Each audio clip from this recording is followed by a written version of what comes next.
Sebelum Atlantis, dikatakan ada satu tamadun yang jauh lebih tua dan lebih misteri. Namanya Lemuria. Pada abad ke-19, ahli sains bernama Philip Sclater menemui satu misteri pelik. Dia perasan ada spesies haiwan yang sama tinggal di Afrika, India dan Madagaskar. Secara logiknya, benua-benua tu pernah bersambung.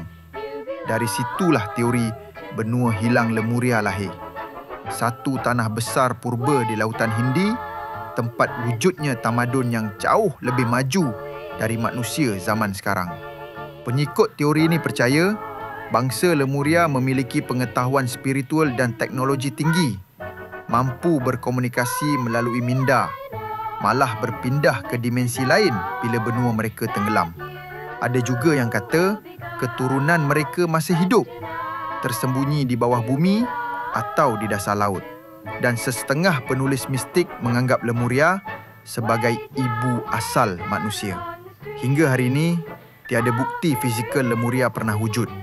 Tapi banyak lokasi bawah laut menunjukkan struktur pelik seolah sisa kota purba.